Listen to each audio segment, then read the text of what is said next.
my name is Zachary Reed. This is going to be my Flappy Bird project for CS177.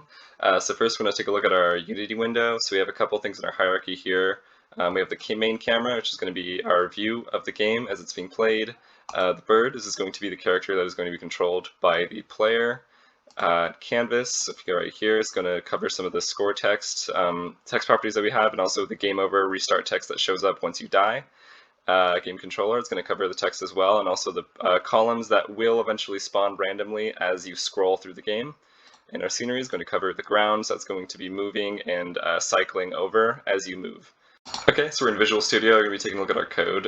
We have a couple tabs open here. First one we're going to look at is bird. So this is going to be defining how the bird moves and also what happens when it interacts with its surroundings. So we have the animations up in here. So we have the flap animation, which is going to be triggered by the movement that's defined right here. So that's saying that it's not going to be moving at all in the X direction. It's only going to be moving up and down in an up force, and that's triggered by the click of a mouse. And then once the bird hits a column, it's going to trigger the die animation, the one with the black eye. It's going to show that the bird is dead, and it's going to trigger a game over. That's going right there. Okay, so we're in the game controller tab. So this is going to be defining how the game starts, how the game ends, basically. So we have the game starting, we're already in the air, and gravity is going to be moving down. The bird is going to be falling to the ground, and if you don't click your mouse down, this mouse button down command right here, if you don't click that, then you're going to see a game over. And once you see a game over, you can click your mouse one more time. You can restart all over again. We also have the bird died property right here. So this is going to trigger the game over text. So once your bird dies, you're going to see the game over text right there. Bird scored, we're going to come back to that in just a second. We're going to go to our columns first. So this is basically describing how you gain points, how you score in the game. So for each column that you move through, you're going to be triggering the collider in between, and that's going to be triggering the bird scored property. So you saw that right there. It's going to increase the score by 1 for each column that you go through. Okay, so we're in the scrolling object tabs. This is going to be defining how the ground, the sky, the background are going to move side to side.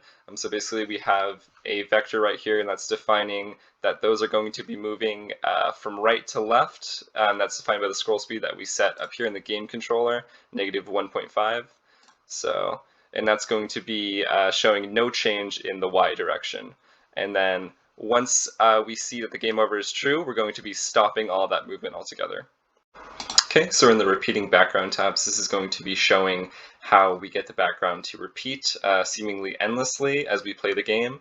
So basically we're having the background and its colliders move from right to left, and then once it gets to a certain point, it's going to cycle over and go back to the front. So it's going to appear it's infinite. Okay, last but not least, we have our column pool tabs. This is going to be defining how the columns are going to randomly generate as we play the game.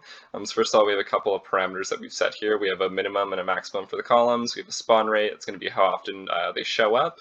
And we also have their positions. So we see they're going to be moving from right to left with the ground. And we also show that we're going to have a random set of heights in different positions that we can have them be as we move through them, seemingly. Okay, so we're running our game, so we're going to tap on our mouse to flap and restart. Okay, so we're flying through. We can see the pillars, okay. So we move through 1. Okay, so our score just went up by 1 at the bottom.